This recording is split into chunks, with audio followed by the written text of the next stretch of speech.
En fait, je faisais du stand-up, je jouais dans des salles à Paris, notamment au Paname, qui est pas loin de République. Norman avait 1 million d'abonnés à l'époque, je crois, sur YouTube. Et il commençait à vouloir aller faire du stand-up, donc il traînait dans des lieux comme ça pour regarder comment ça fonctionnait. Et moi, je commençais à faire des vidéos sur YouTube. Et du coup, bah, on était à la croisée des chemins, on est devenus potes, on s'est aidés. J'ai commencé à écrire des vidéos pour lui. Et lui, il me donnait des astuces pour réaliser et écrire des vidéos sur YouTube. Et puis ça s'est fait comme ça au fur et à mesure. Quand on a su que j'écrivais pour Norman, Golden Moustache est venu me voir. Ils m'ont dit, ça t'intéresserait d'écrire pour nous? Je suis allé à une réunion où une réunion d'essai, on va dire, où ils recrutaient pas mal de nouveaux auteurs. Et à cette réunion, je crois qu'à la fin, j'avais 3 textes qui les intéressaient déjà. Donc ils m'ont fait revenir à la réunion d'après, et la réunion d'après, et la réunion d'après, et puis en fait ils m'ont gardé. Parce qu'en fait, au début, j'ai commencé à écrire des vidéos pour les autres. Et quand tu donnes ton texte à un réalisateur qui n'a pas la rythmique de l'humour ou le sens de l'humour comme tu l'as en tête, ça peut te ruiner des blagues. En fait, moi, ça m'est arrivé dès ma première vidéo que j'ai donné mon texte et en fait, à la réalisation, c'était super beau. C'était un réal de pub, donc c'était magnifique. Mais en rythmique et en vanne, c'était raté complètement dans le sens où des fois, il y avait la chute de la vanne avant la prémisse à l'image, enfin des choses comme ça. Des choses qui me paraissent la base, quoi, mais quand c'est pas ton domaine, ça peut pas paraître forcément évident.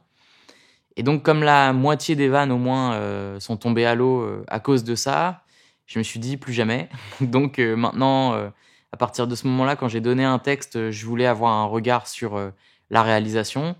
Donc j'ai commencé à co-réaliser parce que j'avais aucune formation.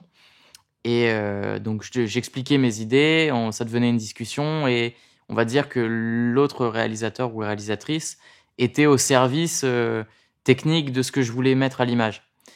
Et au fur et à mesure, donc on apprend, on se passionne, on y accorde du temps et puis après j'ai réalisé tout seul, quoi. Après tu me dis j'ai écrit pour Norman, j'ai écrit aussi pour Cyprien, j'écris encore pour Cyprien aujourd'hui, j'ai écrit pour Natou, j'ai écrit pour Kevin du Rire Jaune, j'ai écrit vraiment pour les plus gros youtubeurs actuel. J'ai fait jouer Squeezie, j'ai fait jouer Mr V, etc. dans mes vidéos. Donc, c'était un petit milieu quand tu bossais avec les gens et que ça se passait bien. Les gens discutent entre eux et puis ça te permet d'avoir d'autres plans qui arrivent. Puis quand t'es correct et qu'il y a un bon feeling, ça va tout seul, quoi. Donc, après, je peux pas te dire d'où les gens me connaissent. Il y a des gens qui me suivent sur mes réseaux parce qu'ils m'ont vu sur scène et qui savent pas que je fais des vidéos. Et à l'inverse, t'as des gens qui ont vu toutes mes vidéos mais qui m'ont jamais vu sur scène. Donc, il y a un peu de tout. Après, la plupart du temps, quand je suis auteur pour les gens, comme Cyprien, etc., les gens, ils le savent pas. Parce que c'est pas spécialement mis en avant sur YouTube. La plupart du temps, les gens pensent que la personne qui a l'image, c'est la personne qui a écrit. Un peu comme une personne qui monte sur scène, ils pensent que c'est lui l'auteur uniquement, alors qu'en vrai, c'est pas toujours le cas. Chacun a sa manière d'écrire. Quand je vais écrire pour moi, je vais écrire mon idée tout seul. Je vais l'écrire en entier jusqu'au bout.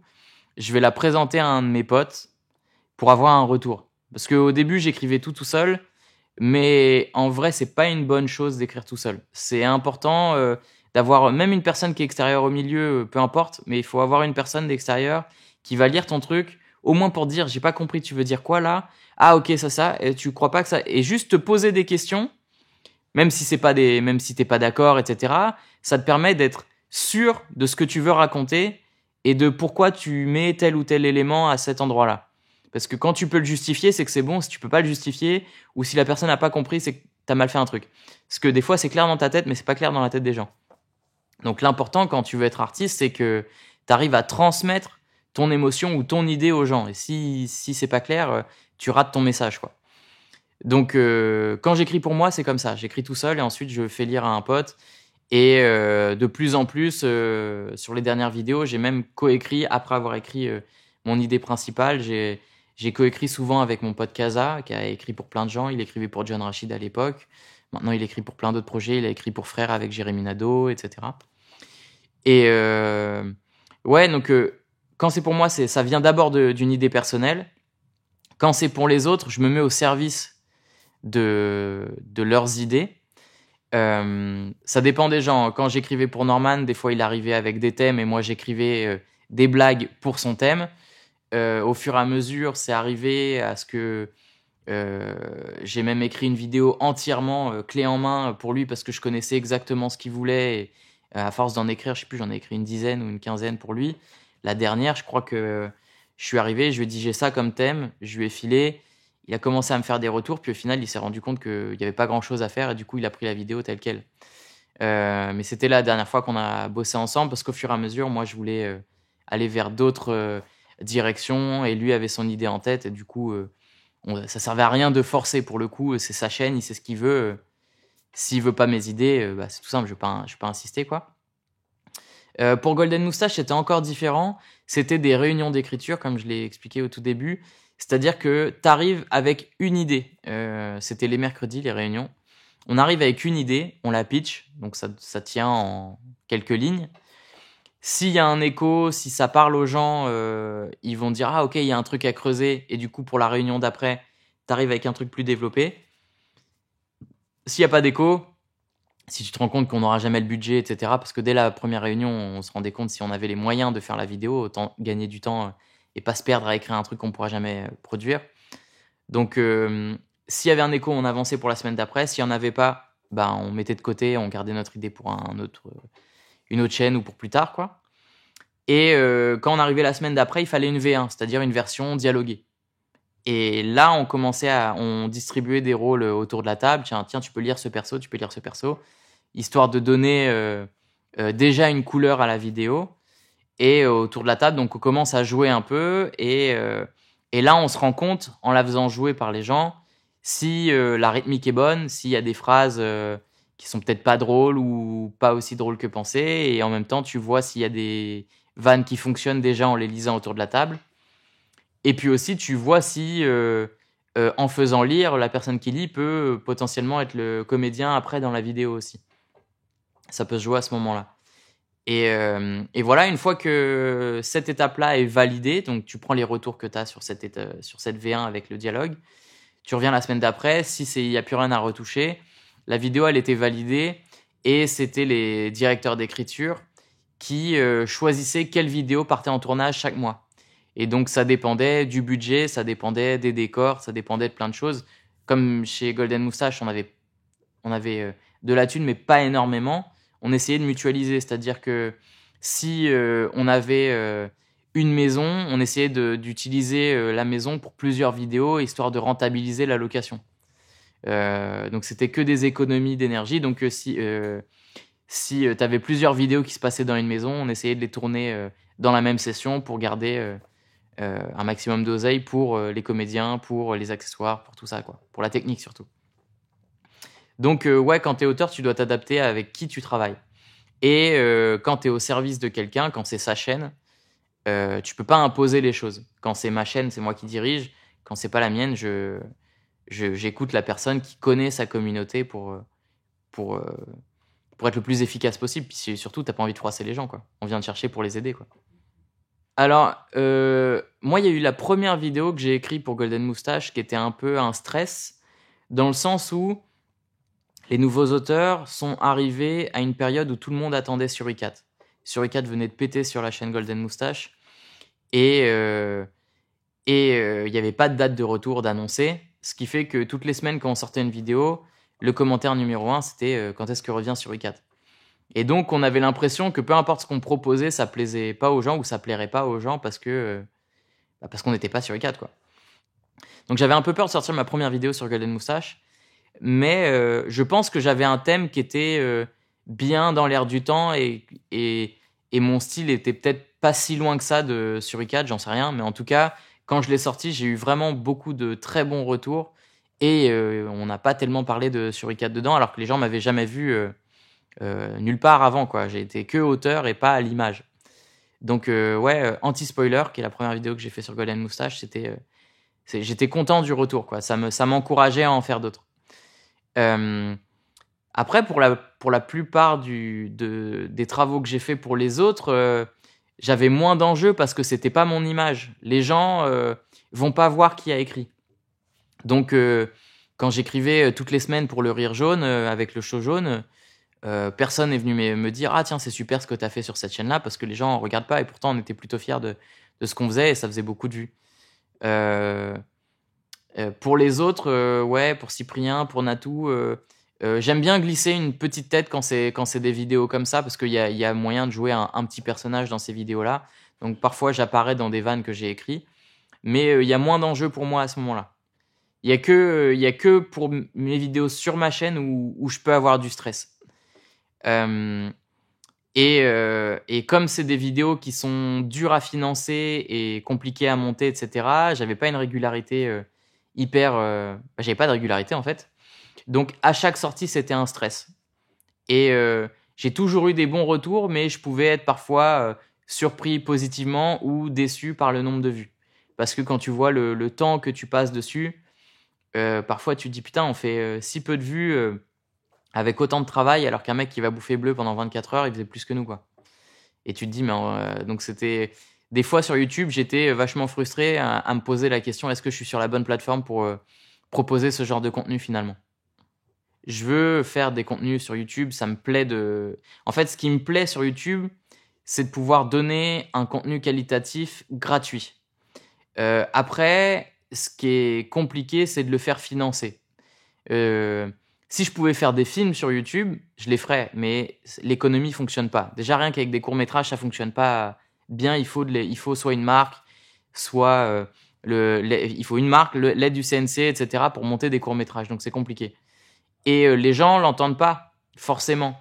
Il y a des gens, quand tu leur proposes un court-métrage où il y a des dizaines et des dizaines de techniciens, de comédiens, etc., ils vont juste te dire ah ouais ok c'est à ça que servent nos impôts parce qu'ils pensent que le CNC c'est leurs impôts alors que pas du tout. C'est à ça que ok donc tu nous as mis un placement pour telle marque au milieu. Enfin tu vois et les gens sur internet se permettent de critiquer alors qu'en fait si tu leur expliquais comment l'économie fonctionnait ils se diraient ah ouais ah désolé je savais pas. En fait t'as toujours ces commentaires là mais en vrai dans la vraie vie les gens vont jamais te dire ça. Ils vont jamais être négatifs sur tes vidéos. Donc oui, c'est difficile. YouTube, c'est pour ça que j'ai ralenti aussi. C'est que j'avais pas envie de proposer un contenu inférieur. Avec le Covid, j'avais pas les moyens de faire des vidéos comme je le faisais d'habitude. J'avais pas envie de proposer un contenu inférieur parce que j'ai essayé de proposer une ou deux vidéos en leur disant bon bah c'est fait pendant le confinement donc forcément c'est pas le même niveau etc. pour voir si ça vous plaît d'avoir quand même du contenu en attendant. Mais je vois que c'est pas aussi réceptif que quand je fais une vraie fiction. Du coup, je me suis dit ça sert à rien que je perdre du temps entre guillemets à faire une qualité inférieure, même si c'est pour être en attendant présent. Donc plutôt que de revenir avec un contenu moindre, je préfère ne rien proposer et revenir avec un contenu qui est soit totalement différent, ce qui va arriver d'ailleurs, soit garder mon énergie pour les vraies fictions que j'ai envie de faire au ciné ou sur les plateformes. C'est le braquage, le dernier buzz. C'est une vidéo que j'avais proposée chez Golden Moustache. Ils voulaient la faire. Et ils ont commencé à me dire, ouais, on n'a pas le budget pour faire ça, donc est-ce que ça te va si on coupe ça, puis si on coupe ça, et puis si on fait que ça. Et ça a été le moment où je me suis dit, mais en fait, non. J'ai pas envie de massacrer mon texte pour que ça rentre dans le budget. Je me suis dit, je la sors pas. Je la sortirai quand je pourrai la sortir telle que je veux la sortir. Et donc, j'ai récupéré mon texte. Et c'est à ce moment-là que j'ai quitté Golden Moustache. J'ai commencé à faire des vidéos sans thune sur ma chaîne pour faire connaître ma chaîne. Et quand j'ai eu un peu de moyens pour faire cette vidéo, là, je l'ai faite. Parce que je voulais pas la dénaturer. J'en avais marre de sacrifier du texte pour le budget. Et j'avais envie de raconter mon message tel que je le voulais vraiment. Donc j'ai attendu quasiment un an entre le moment où je l'ai proposé chez Golden Moustache et le moment où j'ai pu la faire sur ma chaîne. Alors que c'est un court-métrage, tu vois. Et c'est très frustrant, mais en même temps, quand je vois l'accueil que j'ai eu avec ça, je me suis dit que j'ai fait le bon choix. Voilà. Une des vidéos qui m'a fait plus rire que j'ai écrit et qui est sur ma chaîne, c'est une vidéo qui s'appelle de la série Allez-Reviens. Alors, c'est les premières vidéos que j'ai fait sur ma chaîne, j'avais pas de thunes. Il y avait mon pote Charles là, qui est là, qui fait le son. Et j'écrivais ça avec Jonathan et Kaza, du coup. Et c'est un mec qui fait une vidéo pour récupérer son ex qui l'a quitté. Et je la fais très premier degré. Et ce qui fait que la première vidéo, quand je fais une vidéo pour dire ouais, s'il te plaît, reviens, j'ai changé, etc. J'ai vraiment reçu des messages de gens qui m'ont dit ouais, t'inquiète pas, elle va revenir. Enfin, ça me faisait rire parce que je me suis dit attends, ils pensent vraiment que j'aurais mis ça sur YouTube pour récupérer mon ex. Et donc plus ça allait, plus je jouais de ça, dans le sens où j'ai pas répondu aux gens en leur disant non mais c'est une connerie, etc. Donc je continue les vidéos, j'en ai fait beaucoup, et il y en a une où dedans ça part en couille et c'est vraiment absurde. Et je me suis dit là le message il est clair quoi. Et il y a encore des gens qui, je sais pas si c'était du troll ou quoi, mais qui me disaient ouais t'inquiète pas elle va revenir. Et donc là je me suis dit bon bah pour eux il y a rien à faire, mais pour ceux qui ont compris c'était très clair et c'était vraiment marrant. Et cette scène de baston, toutes les vidéos de aller-revient, elles sont en plan séquence avec une caméra fixe, bah, comme là. Et fallait les faire en une prise. Et il y en a certaines où c'était juste impossible de les faire en une prise parce que t'es obligé de rire de la connerie du perso qui veut récupérer sa meuf et qui est ultra de mauvaise foi et qui est nerveux et qui est à chaque fois qu'il lui donne un argument en lui disant j'ai changé sur ça, quand il s'explique dessus, tu comprends qu'il a pas du tout changé. Et sa connerie, elle me plaisait à ce perso-là. Et on avait envie d'en faire une sitcom. Et c'est comme ça que j'ai signé chez Webedia. Je leur ai présenté ce premier projet. J'écrivais encore chez Golden. J'écrivais déjà pour Norman et Cyprien, etc. Ce qui fait qu'ils se sont dit, bon, bah, il y a peut-être un intérêt à signer ce gars-là. Il peut écrire aussi pour nos OP commerciales et tout. Et l'idée, c'était que il m'avait dit, ouais, on va financer cette série. Et je suis resté chez eux, j'ai signé chez eux. Et au fur et à mesure, ils me disaient qu'ils trouvaient pas de quoi la financer, etc. Et du coup, ça a jamais eu lieu. Et ça m'a appris quelque chose, c'est qu'il aurait fallu que je le mette dans le contrat dès le départ, genre ouais, je viens chez vous et vous financez cette série. Et ça, c'est un petit regret parce que cette série, on a écrit 10 épisodes de 10 minutes à l'époque, et on sait, sûr et certain, que ça aurait été ultra drôle. C'est vraiment un regret que j'ai parce que le fait que ça parte en sitcom, c'était vraiment une envie dès le départ, quoi. Non mais je te jure, moi ce qui m'est arrivé sur un de mes scénarios, j'étais en train de négocier avec une chaîne de télé.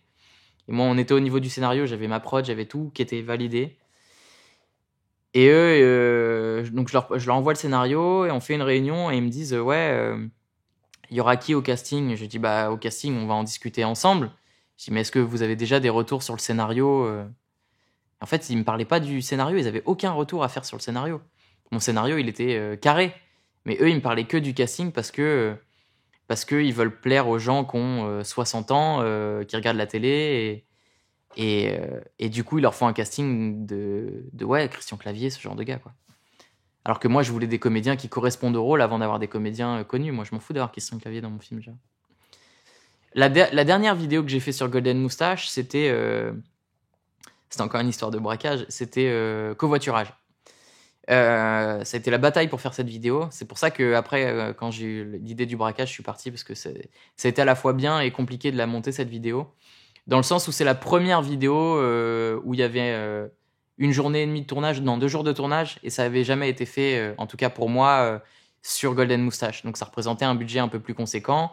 J'ai dû me battre pour avoir l'autorisation de la réaliser seule, parce que en gros, ils me disaient ouais mais t'as pas fait d'école de réal.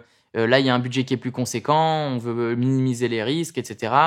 Et je leur ai dit, ouais, mais en fait, si je réalise pas de vidéos sur YouTube, je vais les réaliser où? Et comme ils n'avaient pas vraiment d'arguments, ils m'ont dit, bon, ok, on va te laisser faire cette vidéo. Donc, je me suis battu. J'ai pu la co-réaliser. Mais en fait, vraiment, là, le co-réal était à mon service. C'est vraiment, je définissais les planches, enfin, voilà. C'était vraiment... Et c'est moi qui ai fait le montage, etc. Mais bref, cette vidéo, elle était vraiment bien parce que à un moment donné, donc on a loué un lieu qui est une station-service où on a dû s'arrêter et on tourne la scène de braquage qui se passe derrière moi en plan séquence. Et on avait prévenu qu'il y aurait des armes et que c'était un lieu privé, etc. Et il y a quand même un voisin qui a appelé les flics parce qu'il a vu mes comédiens descendre cagoulés avec des armes, rentrer dans le bâtiment, quoi. Et les flics sont arrivés avec FAMAS à la main, etc. T'avais le régisseur qui était dehors en train de fumer sa clope, en train d'attendre, et ils l'ont pris pour un guetteur, et ils l'ont mis en joue. Les flics sont arrivés, dérapage, voiture, ils l'ont mis en joue, et Il a levé les mains direct, sinon il se prenait des balles, quoi. Il pensait vraiment qu'on était armés alors qu'on avait des jouets et qu'il y avait les caméras, il y avait des spots de lumière et eux, ils ont juste vu. Enfin, il y a juste le voisin, il me rend ouf parce que je me dis, mais putain, mais il y a des caméras tout autour, il y a une équipe, tout le monde est détente. Et toi, tu vois 3 gars avec des flingues et t'appelles les keufs, quoi. Et bref, donc les flics sont arrivés, ils ont pointé le régisseur, ils lui ont demandé de se mettre à terre, etc. Et puis quand ils sont arrivés à son niveau, c'est là qu'ils ont vu les caméras, ils ont rangé leurs armes. Mais il aurait pu se prendre une balle, quoi. Alors qu'on avait prévenu. La mairie était au courant, enfin voilà, on était dans un lieu privé. Et ouais, ce jour-là, c'était, bon, anecdote de ouf parce que le mec a failli die alors qu'il fumait une clope, quoi. Quand les flics sont arrivés, donc ils nous ont dit vous arrêtez. On leur a dit ouais, mais on est en train de tourner un court-métrage, c'est prévu, on est dans un lieu privé, etc. Et du coup, vous êtes là et vous savez que c'est pas un braquage, laissez-nous faire notre scène, quoi. Et ils nous ont dit bon, bah on vous donne 10 minutes pour la faire et après vous remballez, quoi. Et du coup, on a eu une seule prise pour la faire, pour la refaire. Et donc la prise qu'on a refaite, c'est celle qui est dans la vidéo. Parce que on n'avait pas le choix de la refaire et on a du bol parce qu'elle est bonne, quoi. Alors en fait, je vais revenir sur ma chaîne, mais avec quelque chose de totalement différent. Je voulais pas revenir avec des fictions. Ça y est, les fictions maintenant, je veux qu'elles soient longues, je veux que ce soit des films ou des séries. Donc mes fictions, je vais les garder pour ces vrais projets-là, plus conséquents. Et sur ma chaîne, je vais revenir avec une émission. Une émission qui sera un jeu et qui sera totalement barrée aussi, comme pouvaient l'être mes vidéos. Il y aura mon ton, c'est moi qui vais animer, etc. Je peux pas en dire beaucoup plus pour le moment, mais au moins ce sera pas comparable aux fictions. C'est-à-dire que je voulais pas revenir avec quelque chose où on se dit la qualité elle est supérieure ou inférieure, c'est juste totalement différent et ce sera régulier pour le coup, ce sera toutes les semaines. Ce qui est jamais arrivé sur ma chaîne, mis à part quand je faisais aller-revient. C'est marrant parce que à traîner avec des gens qui font de la scène ou qui écrivent des sketchs sur YouTube, on se dit que forcément les gens sont drôles tout le temps dans la vie. Et en vrai, il y a de tout. Il y a les mecs qui me font le plus rire dans leur contenu, quand ils bossent, c'est des mecs qui sont ultra sérieux, ils vont réfléchir à une vanne, ils vont faire ah ouais, d'accord. Ah, c'est marrant. Mais ils vont pas rire, tu vois. Moi, je suis un peu ce style-là. Je suis du genre à mécaniser l'écriture et réfléchir si c'est marrant. Et c'est quand c'est vraiment marrant qu'on se marre avec les potes. Quand on a fait Sidekick, notamment la chaîne Sidekick avec le programme Blablou, c'est là que j'ai le plus rigolé en écriture. Et c'est là qu'on s'est le plus engueulé aussi. Parce que on défendait nos idées et c'était un vrai combat, nos séances d'écriture. C'est-à-dire que si on était 7 ou 8 à écrire, si elle passait pas les 8, l'idée, elle était à jeter, quoi. Donc il fallait vraiment être convaincant dans ce qu'on voulait présenter. Ça, c'était vraiment cool. Donc du coup, les gens les plus marrants, je dirais que c'est ceux qui sont dans mon équipe Sidekick. C'est Jérémy Nadeau, c'est Vincent, c'est Raphaël Lio, c'est ces gens-là, c'est Casa. Maintenant, sur la scène, un mec qui me fait mourir de rire, c'est Thomas VDB parce qu'il est très absurde, très décalé. J'aime sa manière d'interpréter ses persos. Il y a Yacine Bellous aussi qui me fait vraiment beaucoup rire. J'aime son naturel, sa bienveillance avec les gens quand il est sur scène et en même temps ses messages engagés. Ouais, des gens qui me font rire vraiment sur scène, il y en a quelques-uns. Et c'est pas forcément ceux qui me font rire dans la vie de tous les jours. Les mecs les plus marrants au quotidien sont pas forcément les plus drôles sur scène parce que ça peut être c'est pas le même niveau de vanne, j'ai envie de dire. Je sais pas si c'est le bon terme, mais il y a des vannes qui sont plus ou moins faciles à faire. Rebondir sur un truc qui se passe en direct, ça fait rire parce que c'est instantané, c'est de la répartie, c'est super. Mais les vannes qui me plaisent le plus, c'est celles où je vais les entendre et il va me dire ah putain c'est malin, ah en plus le message derrière il est intelligent, etc. C'est ce que je préfère comme humour. L'absurde c'est un truc que je fais moins sur scène et du coup j'aime bien en voir, quoi, parce que je peux moins prédire les chutes, parce qu'à force de bosser dedans, quand quelqu'un commence sa prémisse, souvent je vois où il va en venir. C'est rare que je me fasse surprendre et du coup ceux qui me surprennent vraiment, c'est ceux que je préfère, quoi. C'est ceux qui arrivent avec l'absurdité et je peux pas prédire la chute, quoi. Je cherchais les lieux où jouer. J'y connaissais pas grand chose. Et y a un gars qui vient me voir à la sortie d'une scène ouverte et qui me dit ouais, j'aimerais bien mettre de l'humour dans un lieu que je gère. D'habitude, on fait venir des musiciens qui viennent faire des reprises ou présenter leur première musique, etc. Il me dit, moi, j'aimerais bien mélanger avec des artistes humoristes. Est-ce que ça te dirait de venir? Et moi, comme je cherchais des lieux où jouer, je lui dis, ok, j'ai rien à perdre, je viens. Donc, c'était près de Châtelet, j'y vais. Je me pointe là-bas et ce soir-là, il y a que moi comme humoriste. Donc, je me dis, ah merde, c'est un peu relou, mais bon, écoute, c'est pas grave. Donc, il y a des chanteurs qui passent avant moi. Après, je suis censé passer au milieu. Et après, il y a d'autres chanteurs qui vont passer. Et donc, je monte sur scène et je fais un truc qui fonctionne tout le temps. Ça fait pas beaucoup de temps que je monte sur scène, mais en tout cas, les vannes que je fais à ce moment-là, je sais qu'elles fonctionnent. Et là, je l'ai fait et il se passe rien dans la salle. Il y a juste 4 mecs à la table au fond qui rigolent, mais tout le reste de la salle, ils me regardent comme ça, genre, qu'est-ce qu'il fait, quoi? Et ça déstabilise de ouf. Et donc, je me dis, merde, ça, c'est pas passé. Je cherche vite un autre sujet qui peut peut-être leur plaire. J'essaye d'autres vannes, toujours pas de réaction, etc. Et puis, au bout d'un moment, tu sais, je vois que les gens s'impatientent, ils commencent à boire. Et je me dis, ouais, mais en fait, ça vous parle pas du tout ce que je suis en train de faire. Et là, ils me répondent même pas, quoi. Les gens se regardent entre eux. Je dis, bon, bah, écoutez, je vais pas vous infliger plus de gêne. Et puis, je vais pas m'infliger ça non plus. Je vais vous laisser. Merci. Bonne soirée. Je descends. Je vais voir le mec, je dis ah, je comprends pas ce qui s'est passé là, tu sais, j'ai pris une gifle sur scène, ça m'est jamais arrivé. Et là, il me dit ah putain, je suis désolé, j'ai oublié de te dire, ce soir c'est des Danois dans la salle. Et en fait, ils attendaient que je chante et ils comprenaient absolument pas ce que je racontais et lui en fait, il a pas tilté que il venait, c'était un quart de Danois qui était venu, qui avait pris tous les premiers rangs parce qu'il savait que c'était des soirées de chansons. C'est la première fois qu'il venait venir un humoriste. Il n'avait pas fait le lien entre les deux. Il y a que la table du fond qui était des Français. Eux, ils se marraient. Mais pour moi, ça suffisait pas. Ils étaient beaucoup trop loin. Et puis surtout, tous les gens devant, ils me regardaient comme ça, quoi. Et c'est déjà le fait qu'ils me disent c'est des Danois, ça a été un soulagement. Genre ah putain, ok, donc tout s'explique. Mais ça a été vraiment un moment horrible pour moi. J'ai pas fait mes 5 minutes. J'ai dû faire 2 ou 3 minutes, pas plus. Parce que je voyais que je parlais et qu'il y avait rien. Et il y a une nana qui monte donc juste après moi, elle a chanté Eagle Eye Cherry et c'était le feu.